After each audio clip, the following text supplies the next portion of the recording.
The views and opinions expressed on Smack My Pitch Up are those of the panelists and not that of the GUI Media Network or associated brands and sponsors.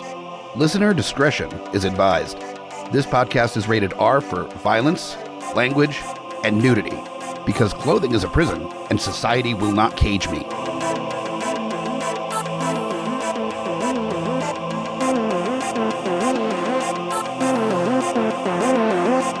In a world with too many reboots and remakes, two men will stop at nothing to make it even worse.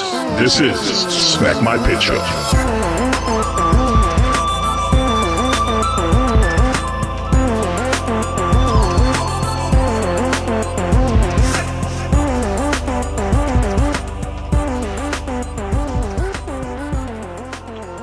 Hello, geeks, and welcome to another episode of Smack My Pitch Up, the podcast that reboots, remakes, reimagines, sequels, cycles, and adapts some of your favorite and least favorite properties from film and television and what have you. And as always, I got my co-host here, Thandi. Hobbit, come out to play.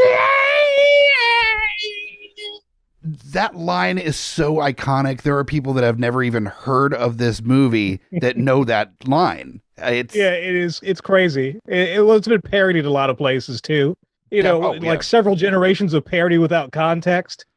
So somebody saw the parody, and then the person who grew up with the parody, not the original, was parodying the parody. So I feel like it's old enough and cult classic enough that people know it from that. Like kind of like Soylent Green is People. Yeah, exactly. People know the line without the context. And that's a feeling that I'm starting to get with a lot of movies that I grew up with, where we were making a direct reference from the movie, but then movies have now made references from the movies we grew up with, and the younger generation are making references from the references. And it's so removed that they're like, what do you mean batteries not included? I don't know what that movie is. There's this disconnect. And yeah, I guess it's pop culture hurting our feelings. Yeah, exactly. And this was one of those movies that it didn't quite hit the popular culture of things, but it absolutely did find its way into the zeitgeist a little bit.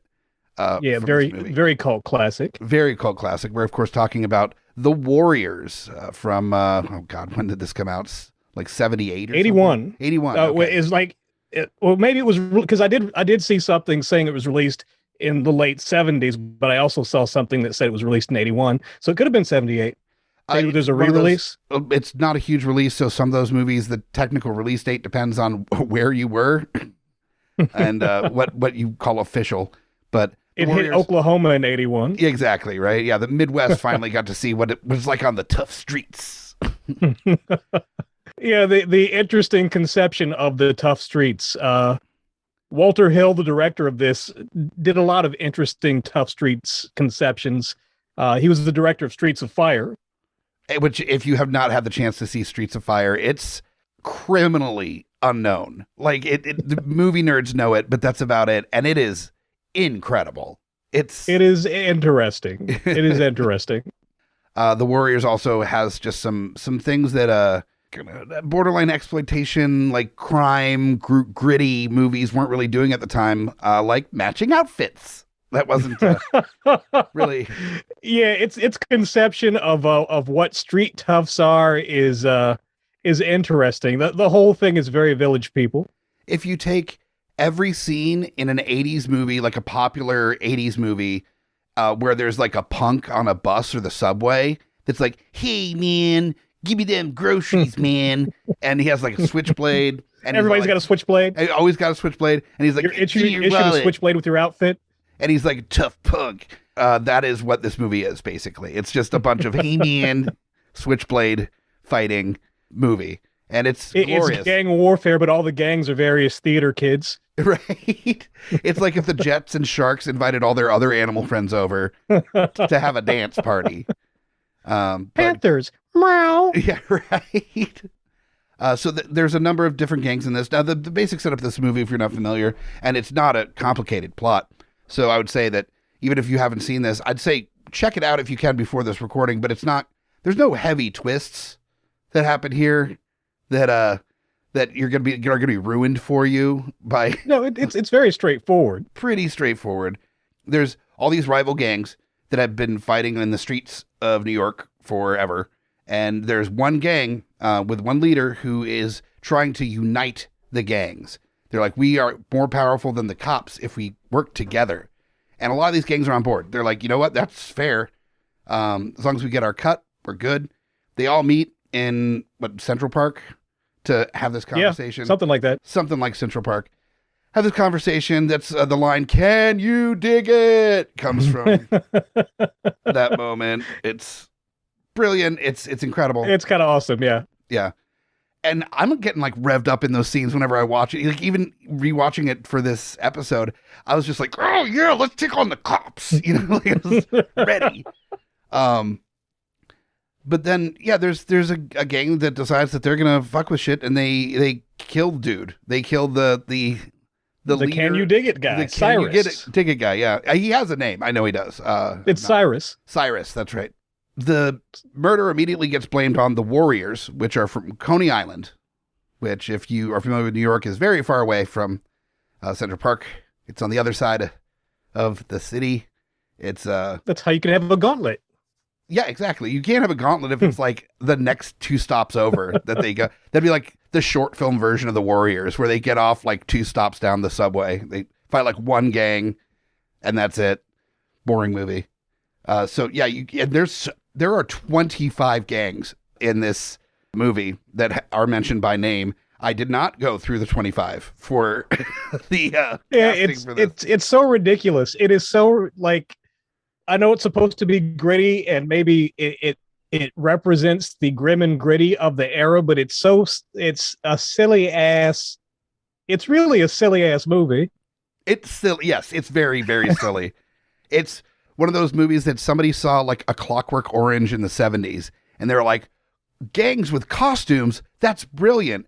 Let me make it gritty so that it fits into New York City. And then there's either that or they watched Batman 66. Right. And they were like, oh, look at the henchmen. That's great. Yeah. Imagine just a bunch of henchmen gangs running around. And it's just people with like face paint and like matching outfits. And it's very wonderful in its silliness, but it's not gritty, really. It's got a couple moments, but for the most part. So the Warriors are on their way to Coney Island. They're trying to make it home where they see it as safety. And in the meantime, the Gramercy Riffs, who are the gang that are kind of organizing all the other gangs, who has Cyrus, who gets killed, they believe that it was the Warriors' fault. There's a DJ that's speaking on the radio, letting people know where the Warriors might be, and there's like a price on their head, and everybody's trying to get the Warriors. Where in reality, the Rogues are the gang that that killed Cyrus and are responsible for it. The Rogues are trying to kill the Warriors before the Warriors can rat out the Rogues.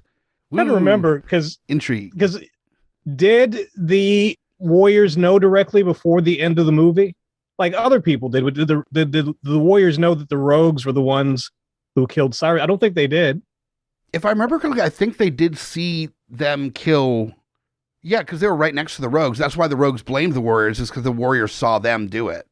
If I remember. Yeah, but they never mentioned that. They never mentioned that the Rogues are the ones who did it until the end of the movie, where the Rogues show up and they're like, "Why'd you do it, man?"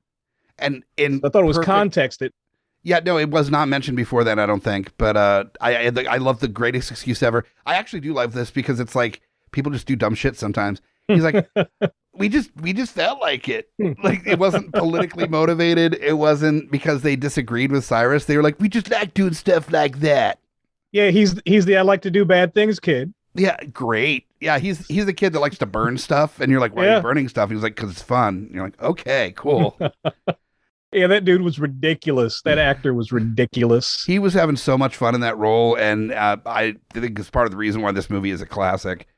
But with this, I mean, this is such a irresponsible film to try to remake because of the number of people that are in this. It's such an ensemble piece.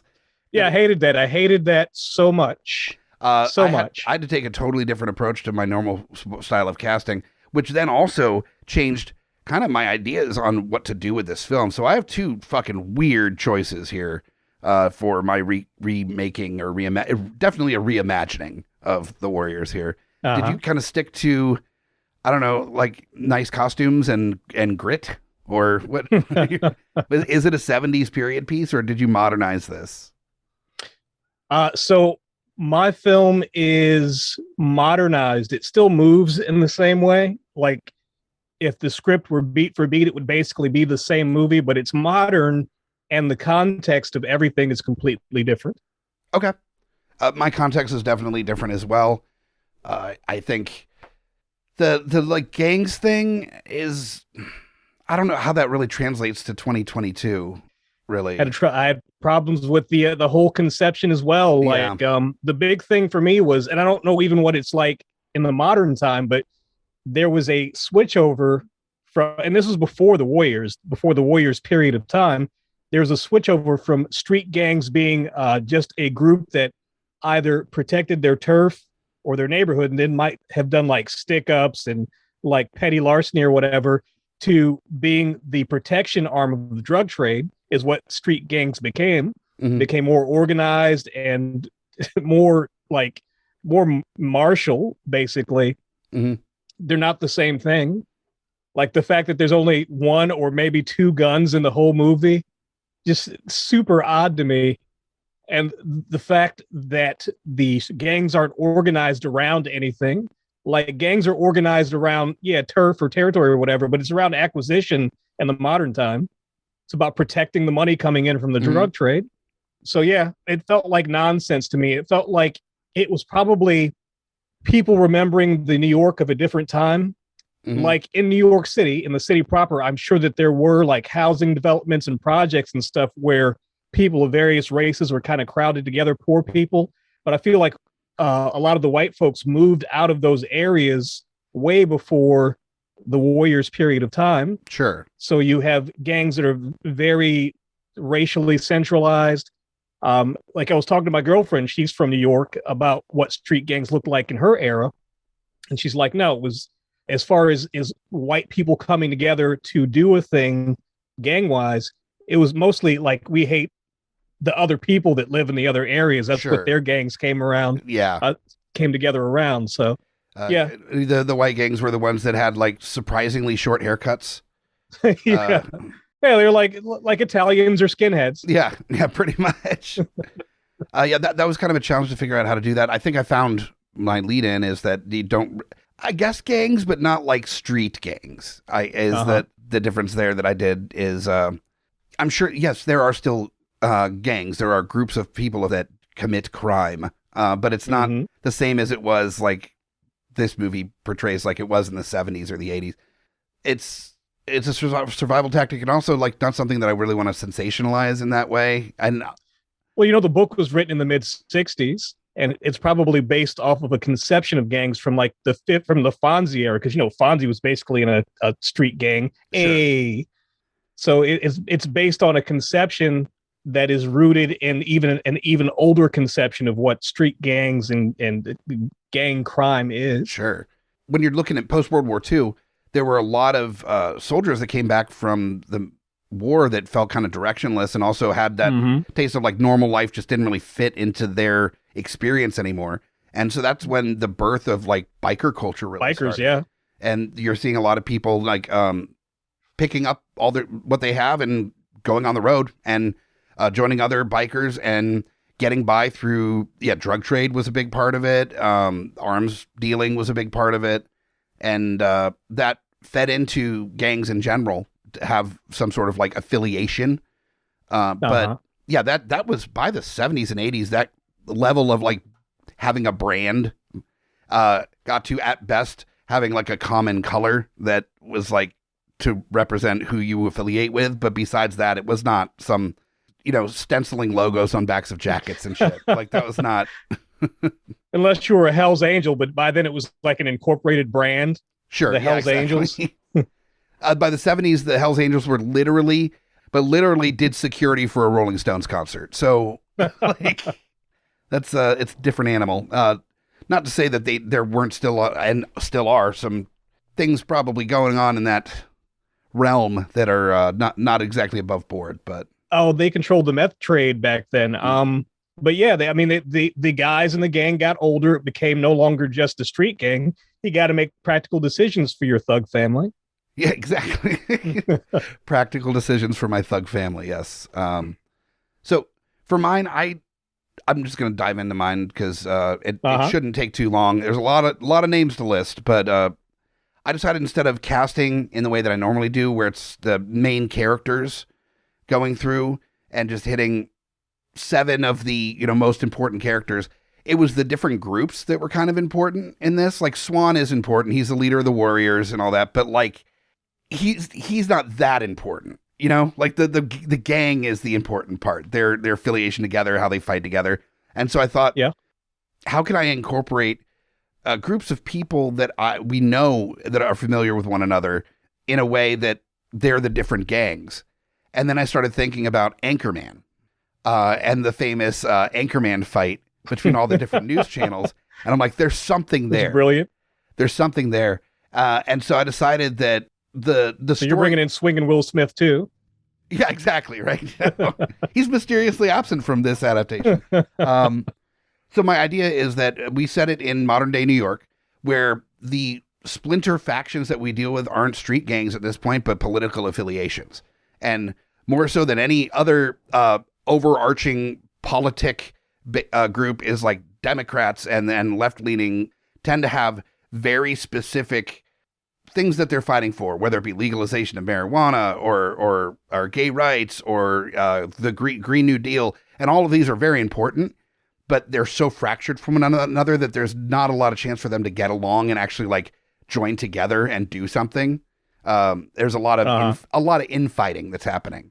So I'm taking the inspiration from the original Warriors and applying it to a fractured and broken political system and infighting that happens within a singular party. And so these are all different groups that are supporting different like lobbies that are fighting. In New York City, there's a big protest happening to fight against like an oncoming war that should be happening, that we're about to go into, and whether or not to go into war and whether or not to take money out of certain budgets, and lobbyists are going crazy. And it's kind of like Seattle back when the WTO was doing stuff, and there was like the no-go zone or whatever. Yeah. So it's got that kind of energy going on for it, and it's just these like politicos. It's lobbyists. It's politically motivated people, reporters that are all kind of part of these different groups. And so the Warriors are actually just like these seasoned like activists and lobbyists that are like trying to do like the Green New Deal. They're trying to like protect the environment. They've been through it. They've been ridden hard and put away wet. But they're still like in the game. They're not burned out yet. They're still believing what they believe in. The Gramercy Riffs are like the old head. Near retirement, they're trying to get the new big hitters in town to like rally together to try to actually stand up together and get stuff done. The Rogues are just the like, I would say Wall Street bro type lobby contingency. That, just very kind of Wolf of Wall Street, just like really alpha male energy, toxic male kind of vibe to them. Then there's the Turnbill ACs, which the only thing that they had going for them in the original, I think, was the bus, right? They were like bald. The slow-moving bus. The slow-moving bus of bald dudes, I think, was the only thing. So, sure, we'll make them all balding, but prematurely balding, not like shaved head balding, but like horseshoe balding. Yeah, like me, yeah. And then we've got the Orphans, which are just like a kind of a gaggle of the leftovers that get thrown together of just all the forgotten ones. And then the Baseball Furies, these are the big badasses, the Billy badasses of the groups that are coming after the Warriors. They're big tobacco. They're big firearms. They're the big heavy duty lobbies that are coming after them. Then we've got the Lizzies, and that is pussy hats. That is women's rights, body autonomy, like stuff that, what's that, like second wave feminism? I think so. Yeah. Something. Yeah. That's what's funny is a lot of this stuff is stuff I actually like do care about and do believe in, but Tone is to be this like absurdist lens on extreme micro advocacy where it's this one issue, and that's the only issue that I'm going to focus on and no other issue. And then everything else becomes almost a challenge to your voice being heard, is kind of the point of this film. So just to go through, so it's a political film. It's making some political points about, like, sometimes you've got to be able to compromise with people to get anything done. And sometimes it's with people that you actually agree with. You just have to, like, give just enough. But it's also going to be very funny. For the Warriors, I am getting a few of the regular hitters from the Judd Apatow crew to show up for this. We've got Seth Rogen, Jonah Hill, Jay Baruchel, Martin Starr, Jason Segel, and Christopher Mintz-Plasse as the Warriors. Yeah, that sounds about right. Yeah. Yeah, I could see that. And they're the new hot kids in town. They haven't burned out quite yet, but they're seasoned enough that people know not to mess with them. You know, they got that Green New Deal energy, you know? And then the Gramercy Riffs, the old heads, the ones that, you know, can tell them young whippersnappers a thing or two about what it's like in the trenches. We've got the Adam McKay crowd. We've got Will Ferrell, Paul Rudd, Steve Carell, Tim Meadows, Vince Vaughn, and John C. Reilly. I'm loving it. So these are, you know, comedic actors that I've loved for decades that are, you know, in their 50s or 60s and have served their time for sure, but still keep coming out and just killing the game. So I feel like this movie got made a decade ago and I missed it. I just missed it. Right. Then we've got the Rogues, and that's the Wall Street energy douche bro kind of vibe. And I thought it would be really fun to see what Broken Lizard could do with that. So we've got Jay Chandrasekhar, Kevin Heffernan, Paul Stoddard, Steve Lemmy, Eric Stolansky, and then threw in Brian Cox for good measure, since he was in Super Troopers, just to be the, like, douchebag, slick back hair, like, lobby for Wall Street kind of deal, like J.P. Morgan and lobbyist people in the movie. Got that Gordon Gekko American Psycho energy. Yeah, and just let him go big. Let him just do fucking all of that, and I think it would be they would have so much fun with it, and I'm here for it. Then we've got the Turnbill ACs. These are the balding ones, and they're going to be awkward and weird, and not in a lot of the movie. So I wanted a contingency that can do a lot with a little. So I decided to do Mike Judge's regular hitters from some of his movies. So we've got Ron Livingston, Jason Bateman, T.J. Miller, Thomas Middleditch, Kumail Nanjiani, and Jimmy O Yang as the Turnbill ACs. That's awesome. I think your movie just got canceled. Just got canceled? Because of T.J. Miller? Oh, just T.J. Miller? Yeah. Damn, dude. Well, trust me, like, this is a budget they wouldn't be able to afford anyway with all these actors. Are you kidding me? You can shoot the movie and then you have to go back and replace T.J. Miller with Tig Notaro after the movie's already shot. You have to green screen Tig Notaro in. They make the accidental choice of just replacing T.J. Miller with all the footage they took out of Aquaman 2 of Amber Heard, and then they have to replace that. She's a monster. Then she should have been on the Rogues team, I think, with all the Wall Street dudes. If we're talking monsters here, but yeah. So that's the Turnbill ACs. The Orphans, I wanted the weird ones that they're funny, they're respected, but they're definitely not playing in the same spaces of comedy as the other people like Apatow and McKay. They can kind of like intermingle. Broken Lizard can jump into some stuff, but Wes Anderson's tribe is doing a totally different type of comedy than the rest of them. It's like affluent, quiet, white humor. And so for that, of course, Wes Anderson's regular hitters, Jason Schwartzman, Bill Murray, Luke and Owen Wilson, Angelica Houston, and Willem Dafoe as the Orphans gang. The geriatric orphans. The geriatric orphans. We're looking for mummies and daddies. I just want to see like Bill Murray sitting there just like eating a bag of popcorn, and then Jason Schwartzman just like, we just need to be taken seriously. And everyone's like, you're not. I'm sorry. Then the Baseball Furies. This was very fun to cast because there are a few comedic actors that are also like built like a brick shit house, or actors that can do comedy really well that are very, very muscular. And so I just like... So it's just all Carrot Top? Just infinite Carrot Top? Just one Carrot Top, actually. I did add him to this. So good on you for guessing that. It's Carrot Top, Terry Crews, Chris Hemsworth, Dave Bautista, John Cena, and The Rock. Yeah, how perfect can you get? I mean, and I think I even listed them from like small to big, like in order. Yeah, I think it would be just really funny that they've got that like badass energy where they're coming after him with baseball bats and they've got their faces half painted and they're coming after the Warriors during this whole like standoff thing that's happening. Yeah, it's just the biggest action stars and Carrot Top that you could hope for.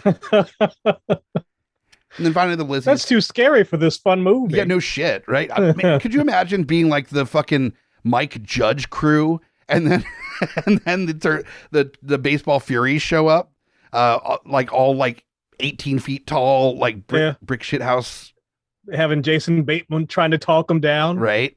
And ending up looking like the Dave Chappelle attacker. Oh shit! Like he comes off as condescending, even when he doesn't intend to be. So yeah, that's not. Well, that's his bag. That's his acting bag. That's not his niche. Your group's bard. That's not who you send out to negotiate. Finally, we got the Lizzies, and so I picked some like amazing comedic actresses to be in the Lizzies gang. So of course Tina Fey and Amy Poehler are in there. That seemed like a no-brainer. We also got Kristen Wiig, Rashida Jones, Leslie Jones, and Kristen Stahl. And nice.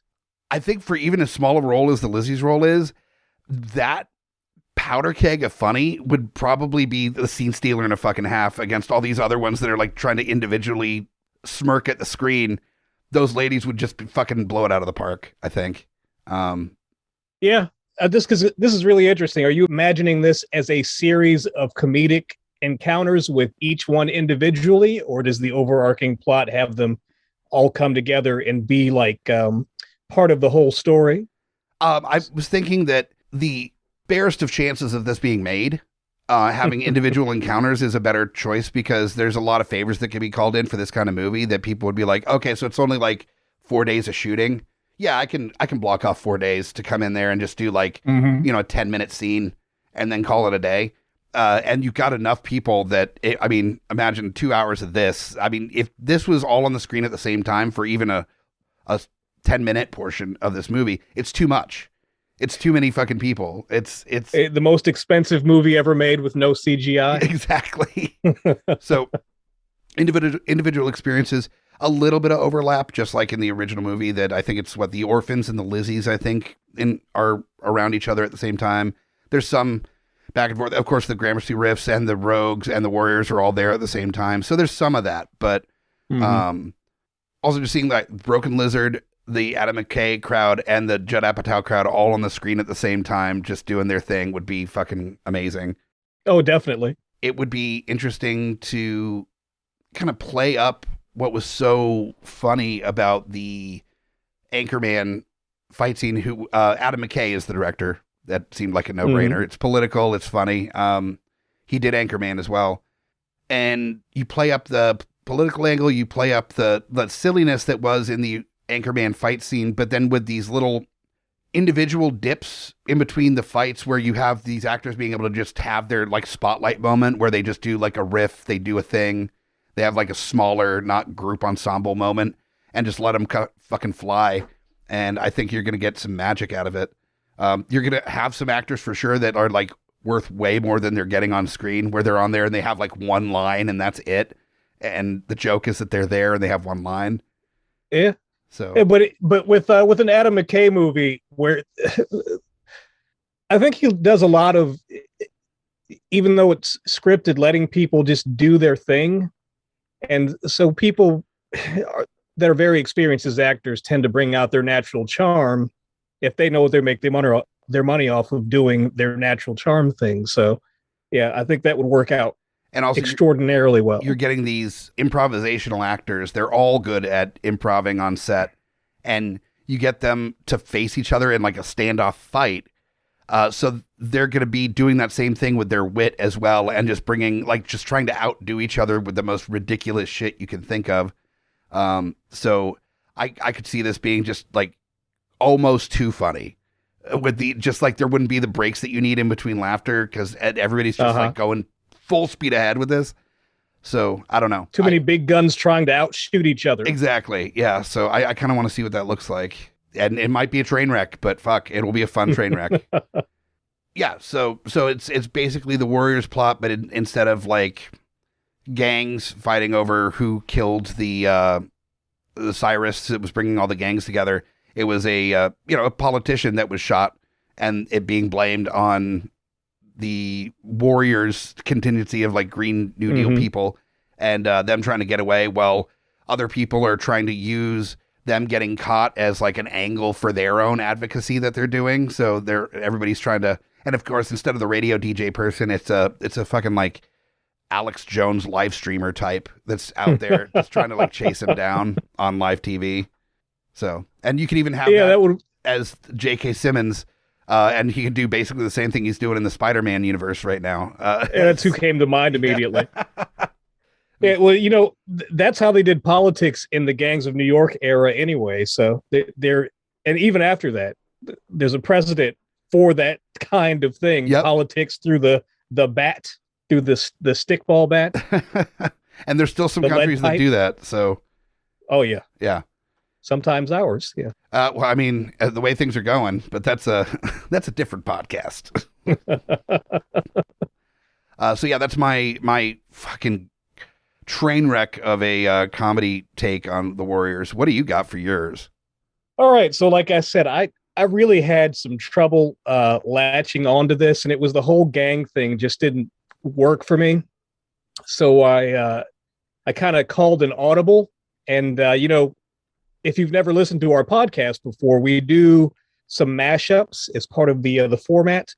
So I just decided to start with the mashup. Okay.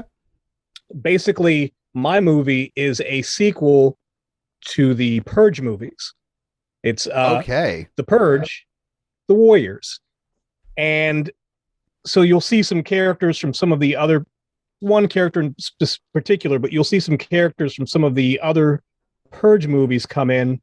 And basically, in response to the Purge Day and the new Founding Fathers initiative to, purge sin through excess, groups have sprung up in various communities that their whole thing is they train all year to protect their community, like gangs of old. They just gather together to protect their community. They're martial.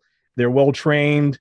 They're ready to kill on Purge Night because you can, but in defense, they're not going out and killing random people. Sure. They're killing in defense of their community.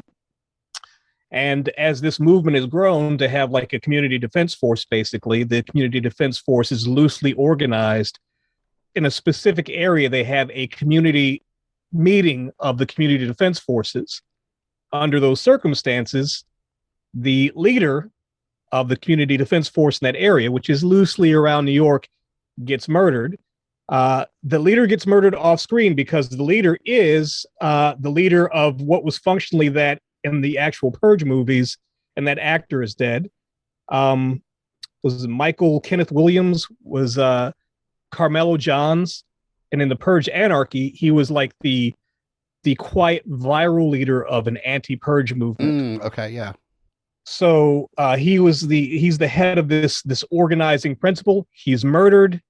They think it's the Warriors, who were just another community defense force. Mm-hmm. It wasn't the Warriors. It was a plant gang. So somebody else who looks like a community defense force, but is not. They are placed there by the money and influence of the Founding Fathers to shake up and destroy the organization of these community defenders. I don't know. That seems a little more complicated than, I don't know. We just like doing stuff like that. Yeah. So they spend the night trying to both fend off purgers both individual and organized, and other community defense forces that are coming after them for killing Carmelo Johns.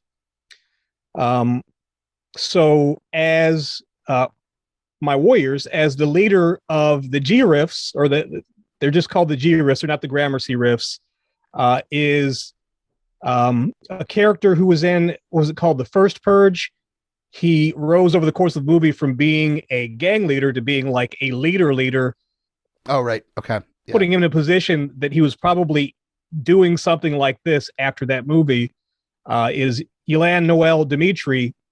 I forget what his character's name is, but he will be the leader of the Gramercy Riffs. So everybody, the scenes that cut back to him as they're trying to find the warriors through the evening, that'll be him.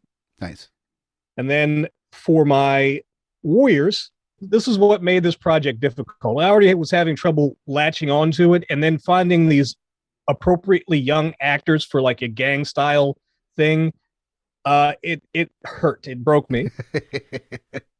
But going through the characters, first cast, I cast Rembrandt.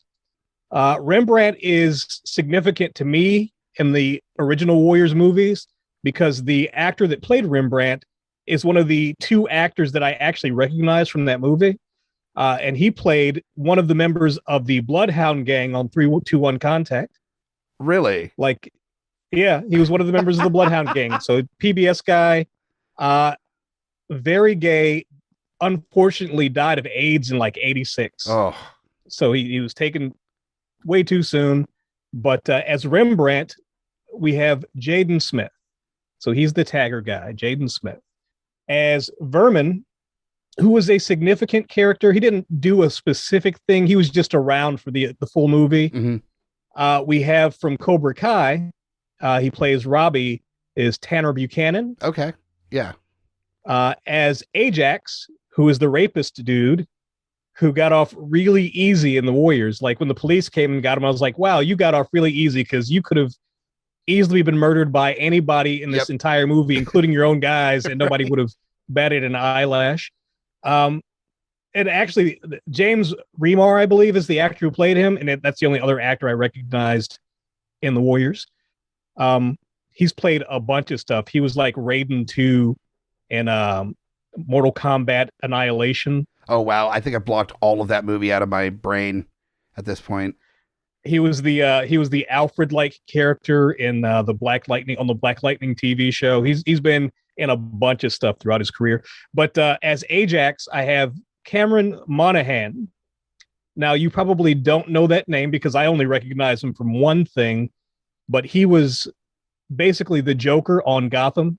He played a character called Jeremiah, and then later on he played Jeremiah's twin brother after Jeremiah was murdered, and they're both basically proto-Jokers. Yep. So he's Ajax. As Swan, I have somebody a little bit more famous. One Direction's Harry Styles is Swan. Wow. And you may know him as Star Fox from the Eternals, if you were able to sit all the way through that boring-ass movie. Mm-hmm. He was in Dunkirk, and I'm sure he's been in some other stuff, but those are his big appearances, Dunkirk and the Eternals. Two slow-ass movies. Although I will say, though Dunkirk was slow, still very engaged. I like Dunkirk a lot. Yeah, I liked it a lot. It's beautiful. It's very slow-paced, but it's tension. It's style over substance. Yeah, what's his face? His Clockwork movies. That is like the apotheosis of the clockwork nature of the movies that he makes, and I love it. I think Dunkirk is awesome. Hell yeah. For Cochise, which was the black guy who got more screen time than the other black guys, we have none of them had like a super significant role, but Cochise is the black guy who got the most screen time out of all the black guys. That's what's funny is like this is like gangs in the like late 70s, early 80s in New York City. And like Cyrus is a black dude that's like bringing all the gangs together with like, can you dig it? And they're like, sure. Yeah, no, I can. Like 4 other black dudes. This whole movie. Well, the leader of the initial leader of the Warriors was black, but they take him off. They just take him out. They take him out, and he's taken out off screen. Yeah, like you're like, this guy is significant. Give him at least a Warrior's death or something. No, they just They just take him out, and he's just gone from the movie. He demanded too much from craft services, so they just kicked him off the movie. You had 2 hot dogs, and you're only supposed to have 1 right. and a fruit cup. He's like, I want 2 fruit cups. They're like, you're out. We'll get Swan to do it. You were supposed to leave pineapple for everybody else. You took too much pineapple. But as my coaches, Ashton Sanders. Ashton Sanders played the middle-age version of Sharon from Moonlight. So you have the little kid version, the high school version, the adult version. He was the high school version. Okay. I mean, he's like 28 or something now, but at the time, you know, he was very young. As Mercy, and in my movie, Mercy is actually a member of the Warriors. She's not like a prostitute that they kind of bring in or is fawning after one of the Warriors. As Mercy, I have Yara Shahidi, who is she's from Blackish. And what's her show? Grownish. Yeah, I think I've cast her in a couple things. Great actress. Especially for her age. Very pretty. And she's a good actress. The only other person I cast is the villain, the main villain, which is Luther, and that is Montana Jordan, and he's the older brother on Young Sheldon. I've not watched a single moment of Young Sheldon, so I have no frame of reference. I've seen a little bit, but at that point I was. You know how hard it is to like just recognize actors as they're growing. Like unless you watch TV, because that's where these people start. I don't watch any TV, then you don't get to see these actors grow to the point where they get to take on movie roles. And so finding actors under 30, I was going to say like under 25, but now it's like finding actors under 30 is hard as fuck. Yeah. Well, especially the actors under 30 that are, you know, worth their salt. You don't want to keep reusing them and stuff. You need like a bigger cycle of, and just younger actors. There's the ones that everybody pins their stuff to, and then there's all the other actors that are in like one thing, and you don't know the face. And it's it takes time for somebody to find their project that boom blows them out across the landscape. But basically, in my movie, in my story, the Warriors do survive the night. At the end of the movie, as the purge end of the purge klaxon is ringing, they find and kill not just the Warriors, but all of the community organizations find and kill the infiltrators, knowing that they were actually the ones who killed the Cyrus character, Carmelo Johns. Nice. The purge is over. The traitors have been dealt with. Happy ending? No, because the new founding fathers drone strike the area that all of the community leaders are in and kill them because the purge must continue and they're the people in power. So that's the end of the movie. Damn, you nuked them. Yeah. You just pulled the end of the Return of the Living Dead movie, or just nuke them. That's fine. So I've got this thing where it's not healthy, but I feel like just a sad ending or an unhappy ending is more satisfying because it feels more genuine. I get that. So you notice with a lot of my movies, they all end like, oh, we're going to have a great time. Everything's, oh no, now that's bad. Everything's bad. It's like as it should be. There are 2 different types of people, and there's a different ending to the movie Brazil for each one of them. There's the happy ending and the definitely not happy ending. So awesome. I dig that. I disappointed in myself on the fact that I didn't think of the purge at all when coming up with concepts for this, because that's such a obvious turn, you know, that you could incorporate. It's a good modern fit in my mind, but like I said, I was having trouble wrapping my mind around this ancient concept of what street gangs are, and it just made it hard to do this for me. I'm like, if we make a Warriors movie about street gangs, I don't know what street gangs look like in 2022. They sell drugs and make money, but I don't even know what the culture looks like that surrounds that, because I don't listen to the kids' music. You know, I've seen some of their rappers. They don't look tough, but I'm sure that anybody can be tough with a gun. And I don't know. We are not of the age to be able to write like really affecting stories about like gang violence in America in 2022. Like we don't have that. We could maybe make a movie about gang violence in the 90s as it translates to 2022, and then it'd be all wrong. And people would come and see it and be like, what are you talking about, old man? It would be funny because basically of how, like they did with the Warriors. Yeah, how out of touch it is would be pretty fucking funny. Okay, so we've got our real takes out of the way here. I think both are really interesting plays on the Warriors, and also further proof that like this was a hard one to adapt. It is. Truly it's a one. very period specific movie. Mm-hmm. And so try to put that in a modern light.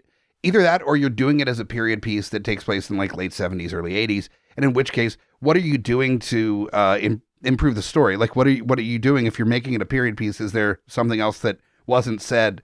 This is a pretty simple film. It wasn't trying to say a lot. It was if you make it a period movie, it's the Warriors. Yeah, exactly. So do you really I don't want to say it's a perfect movie, but it does what it does very effectively. Yeah, and I don't think it needs to be remade to be the same kind of movie. It would need to say something else. So my remix definitely says something else, and that's the next part that we're going into is our remix. Wiki. I need to wear jackets so I can just do the zipper thing for the remix. We'll remember that for next time. Yeah, I'm sure that will only be a help to. Or some corduroy so you can wipe your sleeves together. And I used to do that when I wore corduroy back in my youth. It's shameful. It's an example of my oldness because I had corduroy as well. Okay, cool. I think it's a place and time. So my remix, we are going to the land of fantasy a little bit, and I wanted to imagine what happens when you take the premise of the Warriors and you don't do a whole lot of difference to it, but you make it in a more post-apocalyptic dystopian environment. And let's say if you were to look at as a blueprint on how to do this movie, Beyond Thunderdome, that there's just these little boroughs in New York that are controlled by powerful divas that are maintaining different boroughs of New York, and they're fighting amongst one another until one diva stands up above all of them and says, we can work together and we'll have more power, until somebody kills that diva. And then it's such a tragedy that basically the whole world turns on that gang to try to get them because the diva is dead. And so you need a diva that's a believable response, that if that happened to them, the world would burn. It would just burn down. And so... Oh, they killed Beyonce. That's, Gramercy Riffs. Cyrus in this version of this film is Beyonce. Because, I mean... Really? I was thinking of doing like a classic diva, like a Diana Ross or a Madonna or something, but I wanted it to stay relatively modern with the characters. And who's a bigger diva like Queen than Beyonce? And like no one. Other divas... Oh, your breadcrumb controlled my mind and made me choose the right answer.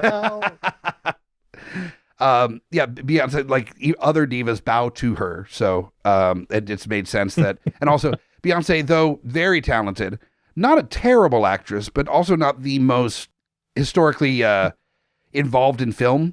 She did an Austin Powers movie, and I think that was about it. Yeah, Beyonce was never a good actress. I don't think she had the potential to be a good actress. That wasn't just... I think we talked about this before, but that's just not her particular bag. Yeah, so giving her a smaller role that's still very important, it made sense to me. But the gangs, I just took kind of like the leaders of the gangs are the pop divas, and then you fill them in with their dancers as as the rest of the gang. So this is going to be a musical? Oh yeah, 100%. It's going to be a musical. And so for the Warriors, I wanted a modern but still relatively seasoned pop singer that can maybe take the helm of like leader of pop, as so many are wanting to do.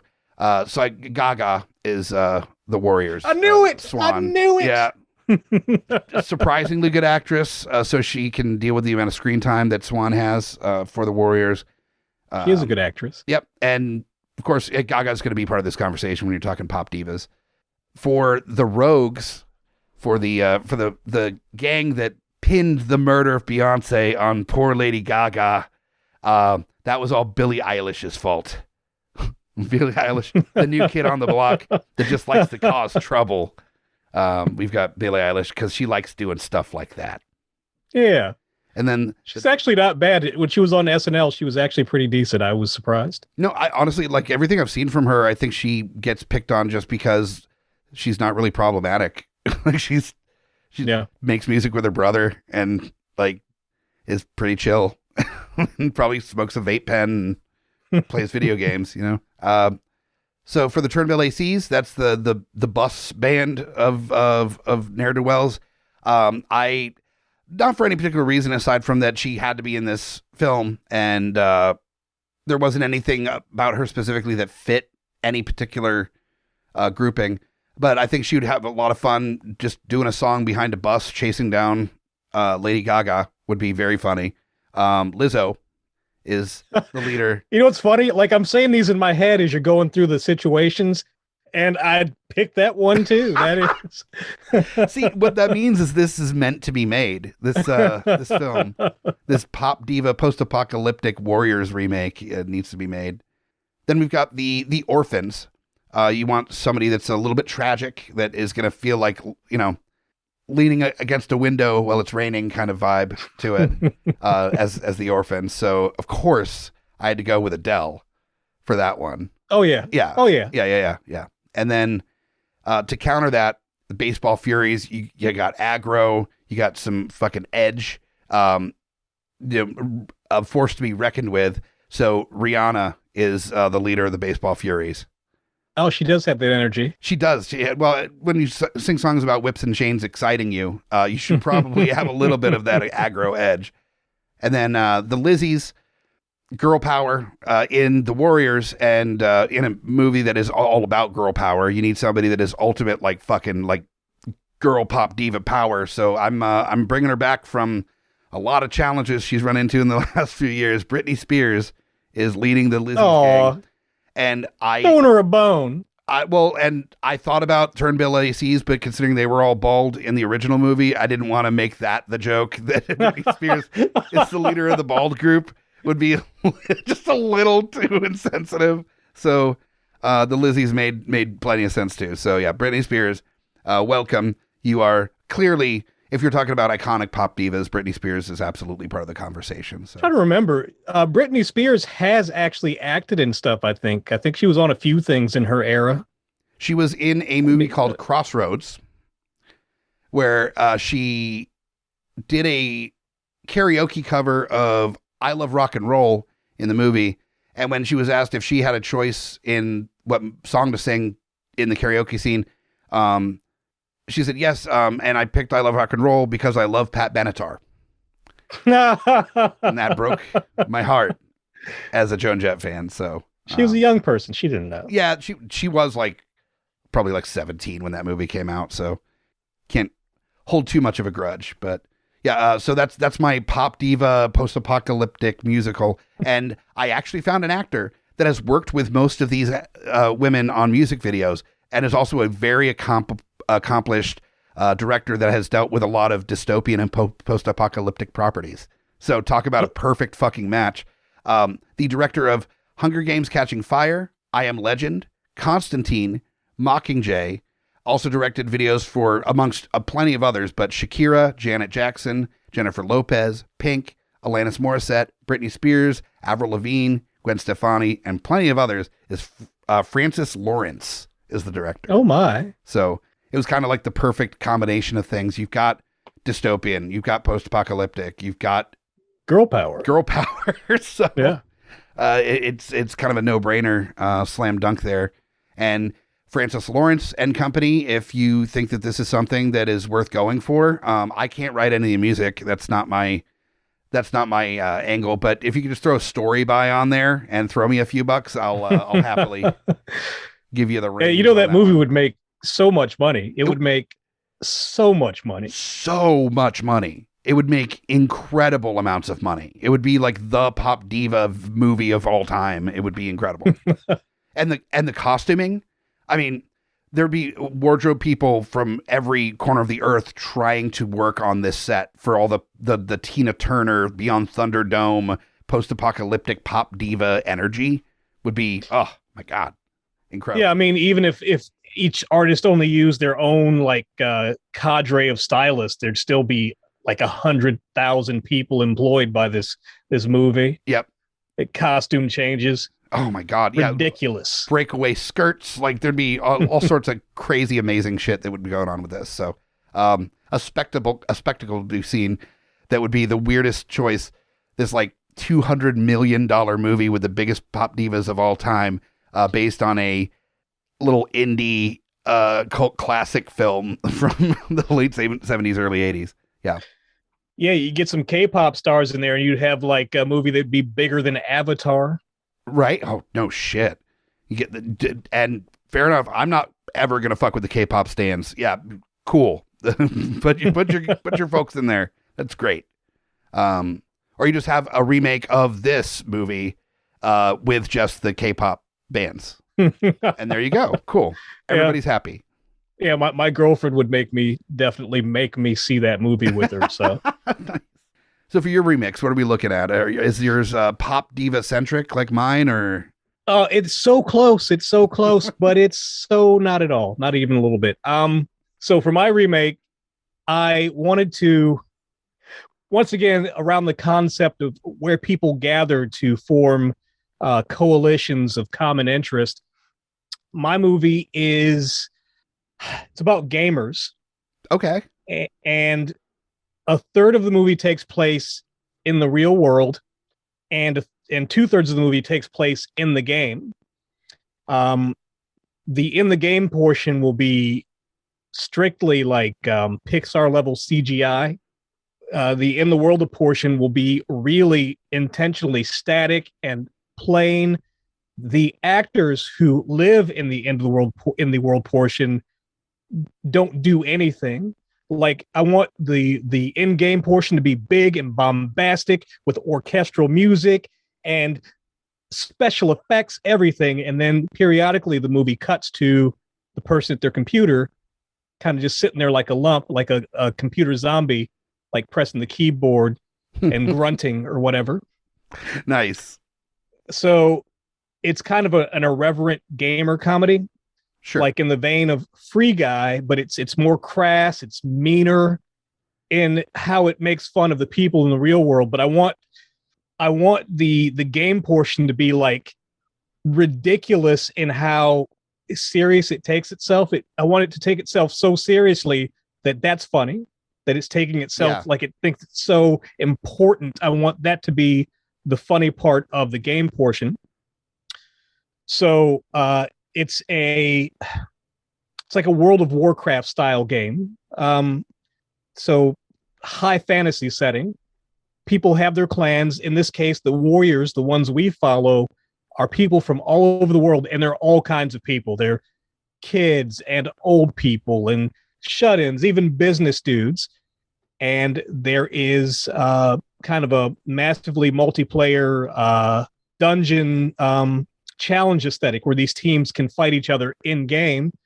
What was that old, whatever the less offensive version of Smear the Queer? I don't know if you remember that. Oh yeah, that wasn't a great title of a children's game. But and I'm sure that there's a new title for what that is. I don't know what it is because it's like Fumble on Fred or something. I don't know. Yeah. So the game's server managers have made the warriors the ones. They're the ones that everybody else is coming after in the process of this campaign for this evening. So it's tense. It's the warriors, this clan of 9 versus the entire game world. Your clan has to be at a certain level to be in that position because you have to be powerful enough to make it a fun game for everybody. Mm-hmm. But just through the process of attrition, they die out throughout the evening. You see very melodramatic moments of losing characters that are like sad, and in game the characters like crying and being like, "You will be avenged," and then you just cut to the dude in his room, just click, click, click, click, click. Just like a little drool, popcorn. Like off the corner of his mouth, eating Cheetos. Sips his cold red Mountain Dew. Yeah, right. Yeah. So for my directors, and there's only one reason I chose these guys. It was because of one episode of their TV show, but it's Trey Parker and Matt Stone. Oh, wow. Okay. Yep. They did a World of Warcraft episode of incredible. South Park that might be one of the best episodes of that kind of TV ever made. It is hilarious. It was so spot on in the moment of its time, which cartoons never do. They're always like years behind. Yep. Yeah, I love that episode, and it's very funny. I don't know if South Park is still funny, but at that time, it was still very funny. So Trey Parker and Matt Stone are the directors. I'm actually not using any big name actors in this. All of the actors are voice actors. Like, you could have big name actors as the people that don't do anything. Sure. I hadn't really considered it, but the funny part there would be that they're there, but they don't do anything. That's not the plot, really. Yeah. But in the game world, I'm using actual voice actors because that's something that people complain about all the time, hiring big stars from the age of Aladdin, from Robin Williams blowing that up, and them not doing, Robin Williams is the exception, but them not generally doing as well as an actual voice actor would. Yeah, fair. So in game, as Swan, I have Troy Baker, hugigantic voice actor. And these people, voice acting is a profession where you voice act in TV and in games. Some people are known more for their game voice acting. Some people are known more for their animation voice acting. But Troy Baker he's Joel from The Last of Us, but he's kind of a young guy. So he's also like a bunch of other stuff. As a young guy, he's got a lot of range. Nice. As Ajax, I have Nolan North. Nolan North was Drake from the Uncharted games, but also has a lot of range. So if you ever played the Arkham City or Arkham Asylum games, he was the Penguin. He was Cockney Penguin. Oh, wow. Okay. Yeah, just a lot of range. As Mercy, we have Tara Strong. Tara Strong is probably the biggest of the lady voice actors. She's done so many roles. I think the one that comes to mind immediately is that she is... So, Tara Strong is a famous voice actress. She's probably the most famous voice actress. She was on Powerpuff Girls. I believe she was Raven on Teen Titans Go, any number of things. So she's my Mercy. But yeah, just a bunch of voice actors providing actual voices. As Luther, we have Patrick Seitz, who is like an anime villain guy. His career is voicing anime villains. Nice. And as Cyrus, I wanted to get this in specifically, we have Kevin Michael Richardson. And Kevin Michael Richardson is like the default black guy on like lots of stuff. Anytime you hear a deep-voiced black guy in kids animation, it's Kevin Michael Richardson. Nice. He's Steve's high school principal on American Dad. Okay. That's Kevin Michael Richardson. Nice. So my concept is around those two. It's around the CGI game world, which is most of the movie, the people at home just being video game zombies. The night ends, climactic battle, celebration. Most of the warriors have survived the night. There's tears and drinking, and much praise is given. And then we just have a montage of people signing out of their computers and just kind of sitting there with their Mountain Dew and Cheetos, and the movie just ends with these people like looking at this blank computer screen. Damn. So yeah, you do like a sad ending for sure. Yeah. Nice. But I like that point that's coming across, is that, yeah, like all this jubilation, all this excitement, this, amazing thing that occurred. But in the end of the day, that's just a video game. It's not giving your life any of that, besides that very temporary feeling of success. And community. And community. Sure. All right. So we've got one last little bit to do before we get out of here. And that's our trailers. I think mashing up the Warriors will be very much fun to do on a mini episode moving forward in the future. There's already like 3 or 4 ideas that are circling around in my brain that are definitely pretty easy to combine. So that'll be a lot of fun. But for our trailers, I'm definitely doing the Adam McKay one, because the Francis Lawrence one would require me to sing in lady songs. And that is not my strong. Not that I wouldn't. I absolutely would. There's no fear about me singing lady parts in songs. It's that I don't want to like not have any audience left. after this episode. So I'm going to Adam McKay it up. Are you doing which one are you doing? Man, I don't know. I think it might be easier to find music for the Purge one, so I think I'll do the Purge one. Okay, cool. Let me get that queued up.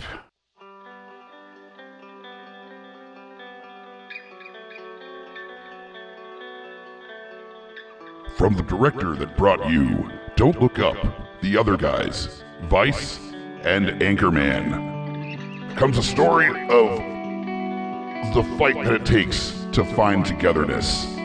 Join director Adam McKay as he weaves a tapestry of political intrigue and infighting as one politician that can change everything falls from grace with a bullet. And the Warriors are blamed for it. Warriors played by Seth Rogen, Jonah Hill, Jay Baruchel, Martin Starr, Jason Segel, Christopher Mintz-Plasse, and I'm not naming all the people in this movie. They're blamed by the Rogues, played by Broken Lizard, and everyone involved with Broken Lizard. They have to make their way to Coney Island, where their offices are held, before the streaming universe finds a way at an angle to make them look even worse. This summer, political intrigue and the comedy elite join forces in Adam McKay's Warriors. Take my money. Right. Gonna slick back my hair for that screening. Wear a pinstripe shirt with a white collar, and the whole 9 yards. Whole 9 yards. The combo that I never understood at all is the blue shirt with the white collar and the cuffs as well are white. Yeah, and weird, suspenders. That's a weird look. I don't know why that's a thing that people do, but okay. I guess so. Yeah. Universal sign that I have money and probably that I'm old. Yeah, definitely. Because if you rock that look, there's no youths out there wearing the blue shirt with the white collar. All right, so you're doing the Purge one, right? I am doing the Purge one. If I didn't mention it in the show because I don't remember if I did. My director is James DeMonico, who directed the Purge trilogy and almost nothing else. So yeah, nice. Putting that out there. Excellent. Cool. Well, I am ready when you are. Let's do it. Cool. Here we go. America's the body. The new founding fathers are the infection. And the cure is the Warriors. In the fight against the Purge, the Warriors and other community groups have come together to protect Americans from the Purgers and the philosophies of the new founding fathers. But in a terrible turn of events, the organizer of the community protection groups has been murdered. And it's up to the Warriors to defend their name from the accusation of crime. Director James DeMonico's The Purge, The Warriors. As Jaden Smith, as Rembrandt, because he can't fight. Tanner Buchanan, Cameron Monahan, Harry Star Fox Styles, Ashton Sanders, and Yara Shahidi set out to defend their name from the violence of the Purge and the violence of their brothers in arms. Will they survive the night? In James DeMonico's The Purge, The Warriors. Coming this summer. Yay! That is a kind of a no-brainer combo. I love that. That's great. Ooh, I struggled with that one. Ooh, yeah, this was a knockdown, drag-out battle for a remake and reimagining on this episode. But I think, considering the circumstances, we did a pretty decent job. I mean, this is one of those like almost unadaptable, like or unmodernizable movies, without it coming off as like either completely tone deaf or old dudes writing stuff that they don't have any understanding of. So, well, yeah, I guess fully agree. Deaf. No, I came into this thinking I got nothing, and I'm actually very satisfied with the outcome. That's kind of the fun on these episodes is when it's like, fuck, I don't know. Let's throw it up, stuff at the wall, see what sticks. And we saw some Warriors reimagining stick on this episode. So if you like this one, if you liked other episodes of Smack My Pitch Up. Make sure to rate, review, subscribe, or anywhere you can do that. Follow the other shows on the Geeks Under the Influence Network at GUIPodcast.com. And hit us up on the Smack My Pitch Up Twitter account. Yeah, I unfortunately for everybody's health and well-being, I turned over the reins. Well, not over the reins, but I handed some of the reins over to Thandi for our Twitter account. So engage us, yes. And also, Thandi, you have other podcasts that you do that people should check out. My handle is Jonathan Blade. I actually just released an episode this week. This week's conversation is tech. Not really a conversation, it's just me bebopping and scatting about tech, but it's very interesting to me. So hit me up, check me out. Excellent. My handle is Jonathan Blade. Sweet. So make sure to rate and review and subscribe to that one as well. And we'll find you next time for another episode of Smack My Pitch Up. Thank you so much for sticking around. We'll find you next time. And you came out to play with smacks of pitches. Listeners, come out to get smacked.